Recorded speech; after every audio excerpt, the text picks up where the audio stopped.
Welcome to Platform 1346, a renovated train car tiny home near the Smoky Mountains in Tennessee. It's on a piece of property that has a flower farm on it, and then just over the way is a small little airstrip. So that's quite a unique piece of property. Absolutely, and a super unique tiny home I've always wanted to check out, a converted train car, and today is that day, and boy, is it stunning. Hi, I'm Christian. And I'm Alexis, and we are Tiny House Expedition. And in this series, we share cool small space design Airbnbs and our ideas for how to make them work for full-time living. This train car has a real interesting history. It was set up as a kitchen car during World War II to help feed the troops as they were traveling from one base to another. This car was purchased by a railroad lover at an auction and later turned into this incredible tiny home, and I can't wait to show you inside. So let's go do it. Let's do it.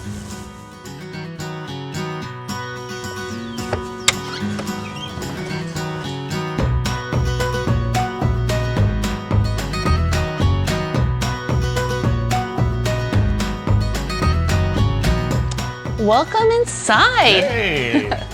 This is approximately 450 square feet of living space. And it's about 9 feet wide and about 50 feet long, so it's a big one. As you can see, it's an open layout that embodies rustic industrial design, which is completely fitting for a renovated train car. In this case, the Airbnb host went above and beyond with thoughtful details to really bring out this 1940s era feel, which is when the train car was created. They kept a lot of the original features that tell you it's a train car, like a bunch of windows and a couple of doors. You know, like this door is really heavy when you open it, so you know it's original. They also kept the original floors of the train car, so there's a bunch of different paints on it. You can see where things have been moved. It makes it a really cool aesthetic. So we'll get to showing you what's behind us, the amazingly beautiful kitchen, a little later. But first we're going to go this way to the bedroom. So it's not really a long walk over here. I absolutely adore this bedroom setup. It is an excellent use of a Murphy bed. Yeah, totally. The best part about Murphy's bed is it turns this bedroom into a multifunctional space, and it's easy to do. You don't have to be a weightlifter. You can basically lift it up with a few fingers, and voila, now you have one, an exercise space, which I like to take advantage of, and two, a fold-down desk, and now it's a home office. And there's a little chair right here, so it's all ready to go. A couple of the decor things that they got going on here are pretty cool. One is this, like, I don't know, dueling fans. I don't know what to call it, because there's two fans. They spin around, they blow air. And it works really well. It gets the mini split AC moved around here a little bit better. And then over here is a dresser that's like mid-century modern. It's not exactly 40s, but it still looks really cool in here. And I like furniture like that because it's made out of real wood. There's no particle board inside any of it, so it's a beautiful thing. Back when furniture was real. Yeah. And worth the money. Yeah. Overall, I really appreciate the selection of furniture in here because it nails that industrial rustic look. You know, we have like mix of natural textures, distressed wood with some like galvanized metal and things like that. But it doesn't just look right, it's functional. So this dresser has a ton of storage, and there's more storage that we'll show you in the back. And I really like this wall-mounted shelf over here where you could store all kinds of things, and it's got hooks. You know how we love hooks, guys. Gotta have hooks. Lots and lots of hooks. And down this little hallway is the bathroom. Let me show you. So this is a really spacious bathroom for a tiny house, and it still has that like rustic charm that's all over the house. And I think it's because they're using the shiplap in here also. It's just a different color. It's this blue gray that looks really nice. And in this humongous bathroom, they have a few good storage options. Underneath the sink, there is a pull-out drawer that makes it really easy to access the things that are in the back. It's just kind of a cool little vanity. And keeping with the, I don't know what to call it, basket shelving, there's places in here to keep towels and some stuff for like shampoo and conditioner up on the wall. And to keep with the rustic, but it is new, they have a sliding barn door here, which I do like, but I always have a problem where I go to open the door, I pull it, and I almost pull the damn door off, so so that's a me problem, not a everybody problem. And now for the like art piece that's in here, that's a usable art piece, is the clawfoot tub.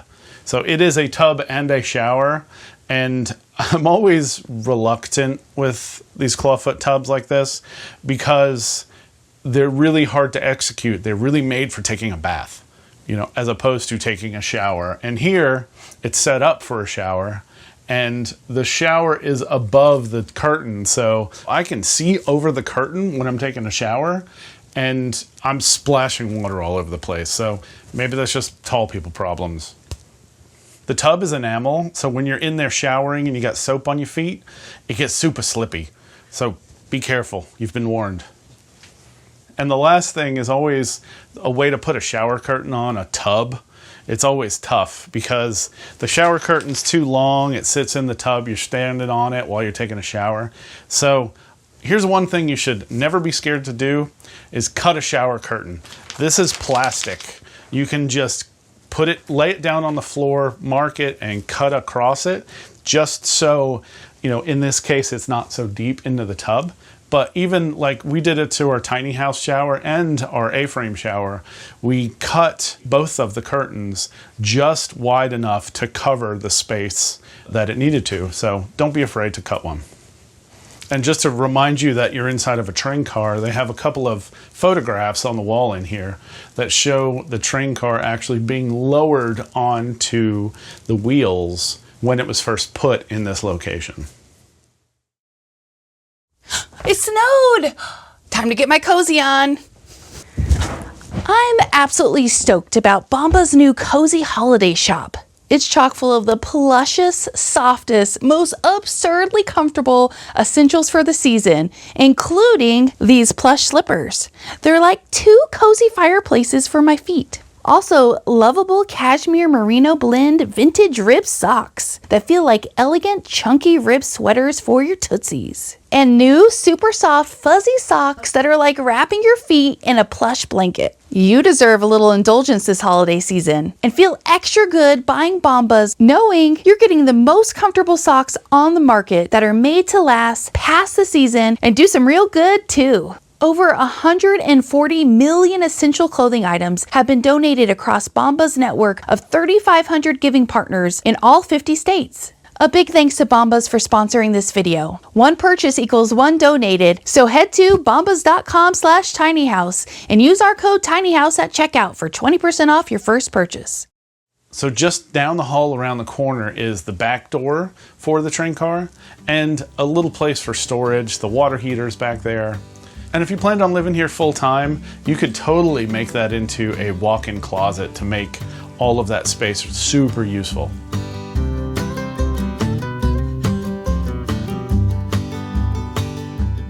Hey lady. Hello. So here we've got the living room. In this half of the house, they really nailed the rustic industrial look.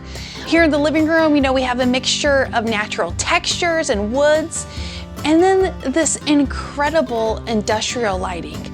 This is not your stock IKEA or World Market industrial lighting because you guys know it's become really popular in recent years, the exposed Edison bulbs and whatnot. This is next level. I don't know where they got it, but it feels like it came from a swanky train dining car. I mean, and this was a kitchen car, so yeah, perfect. Again, the furniture in here, like the dresser, it has a substantial feel to it, like a realness. You know, I don't know, just these days, furniture is so expensive and not often made of great materials. So, I don't know, I'm enjoying it. And I will say the sofa bed is quite comfy. Mm-hmm. Which is always a big deal for us. We need a comfy sofa. Yeah. And a table. And some hooks. That's all. But seriously, with a 50-foot tiny house, you really have room to go big on the furniture. There's no sacrificing, but it's easy to forget this is just 450 square feet. And the dreamiest room in the whole train car is the kitchen. So let's check that out.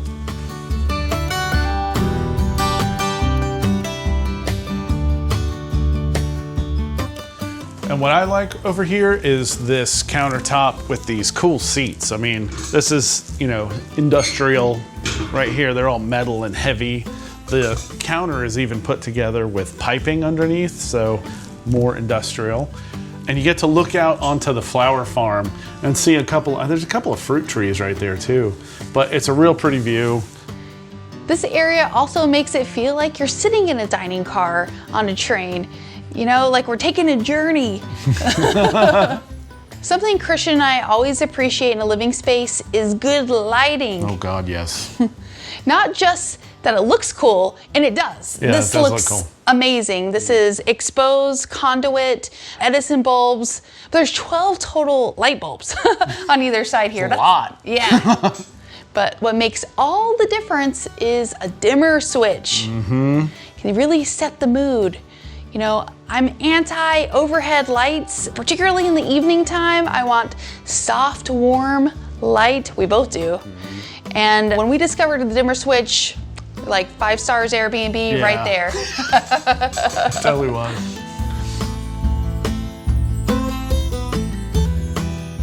Perhaps the dreamiest feature in this entire train car are these beautiful metal trusses.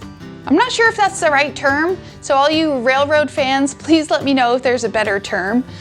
But they look like an architectural arch feature that you would intentionally put into a home to add visual interest, and I just love it. So over here is a full-size range that feels very appropriate in this U-shaped kitchen, much more appropriate than the original range that you can see back here in this picture. That was massive. It would take up pretty much this whole wall. This is better. I love all the counter space in here. This is a great kitchen for cooking. And if you ever needed any more space, of course you have the counter seating over here. And while this kitchen doesn't have a dishwasher, I think you could easily fit one in here, but the giant double sink makes for easy dishwashing, which is something we always look for in a tiny home. There's all kinds of storage in here, a mix of open shelving and cabinetry that helps it feel open and just pretty. I really like that they've carried these metal wood storage baskets all the way through the house. It helps give that cohesive look, which I think is really important when you're doing like an open loft kind of design. And another thing about this kitchen, and you can see here, you know, with the full-size fridge and microwave, this is a full-size kitchen. This isn't your typical tiny house kitchen for sure, because there's ones much smaller than this, but this is most definitely not your typical Airbnb kitchen. You know, normally you get a rinky-dink kitchenette. And so because of that, I love that this is a space that you can come into to really try out full-time tiny house living and see what you think. Speaking of full-time living, if you're interested in converting a train car into a tiny home, well, there's some important things you should know. Let's go talk about that.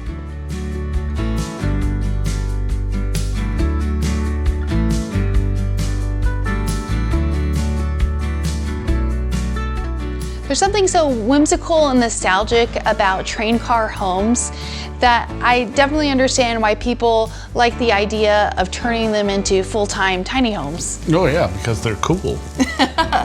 Yeah, they are cool. Mm-hmm. And it's also a cool reuse, recycling. Yeah, you're recycling a lot when you do a train car like this. Because a lot of them are just sitting around in old train yards, rusting away, so why not put them to good use? Yeah, why not? So the first thing to be aware of when choosing a train car for a tiny home is that there's a few different kinds. Oh yeah, like caboose. Yeah, exactly.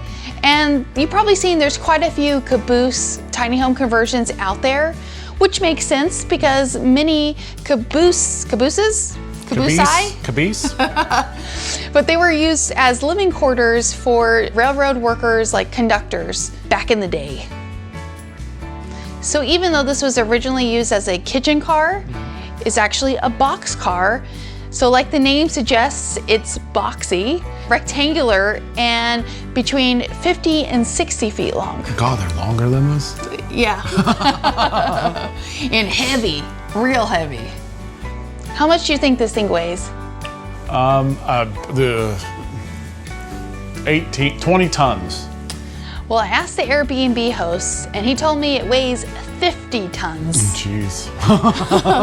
and they picked that up on a crane and put it on its, that's crazy. Is that nuts? And if you don't know, a ton is like 2,000 pounds. No, it is 2,000 pounds. So 50 tons, what is that, 100,000 pounds? Yeah, it's a lot of pounds. Dang! Yeah. Boxcars like this one are built to withstand weather, so it's a lot like a shipping container. The whole exterior skin is built to keep all of that weather out and keep whatever is inside of it dry. Right. And it doesn't necessarily mean that all train cars you're gonna find available for sale have been perfectly kept. Yeah. They could have missing windows and whatnot, so there could be some damage inside, so just keep that in mind. This train car was used during World War II and the Korean War as that kitchen car with that big stove in it. It was massive. But then in the 70s, during the Cold War, it was turned into a communications center. And then it was retired in 1984, a good vintage, that's the year I was born. But it wasn't purchased again until 2005 from a military surplus auction, which is one place where you can find used train cars to purchase. There's a variety of auctions out there. You can also check places like Craigslist, even Facebook Marketplace. Yeah, I could see that. And the going price varies greatly, somewhere between like $2,000 and $50,000, depending on condition and how old it is. It's like paying by the pound. But remember, you got to move it. That's right. And that's the next thing we got to talk about. Okay, so how the heck do you transport something like this? Well, I found out that this one was transported from Florida up to Tennessee by railroad. It was delivered to a local... That makes sense. Right? It was delivered to a local railroad museum, and then from there, it was put onto a massive truck to bring it to this property. And then a crane operator, which the crane also had to be transported, took the train car and placed it in its spot. That's a real big endeavor. So if you buy a train car, be prepared for all of those steps, that it's got to come from the place and go to the place and lift up and go down, all those things. So according to my research, it costs somewhere between $5 and $15 per mile to have something like this transported. So when you buy it, depending on where you are, you probably want to weigh the cost of, what makes more sense. Do you want to just truck it the whole way, or do you want to try to move it by rail for part of the distance? So as much as you want to take your train car on the track and just keep going and travel all over the place, you can't do that. So you're going to need land. Yes. And of course, the cost of land varies greatly by where you are. And you're also going to want to talk to your building department to see what kind of permits you might be required to get. In some rural counties, you might not need building permits at all, but you will need to get a permit for like installing an electrical pole or a septic system. And finally, you're going to want to factor in the cost of the actual renovations, which will range widely by the materials you use. But, like finishing out a tiny house shell or even converting a shipping container, you're probably going to need like $20,000 to $60,000. I'm sure you can go above that if you got super fancy. Yeah, totally. But, once you add in the cost of shipping and the cost of the train car, you could still have a really stylish, well laid out tiny home space like this for under $100,000. So what do you think? Is a train car up your alley? Do you want to convert a train car and live in it full time? Let us know in the comments below.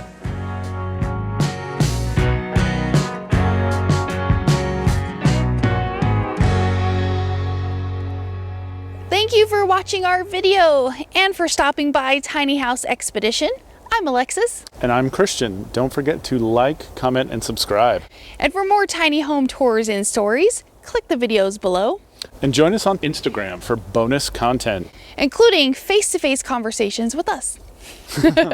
We hope to see you there. All right. Thanks, guys. Have a good one.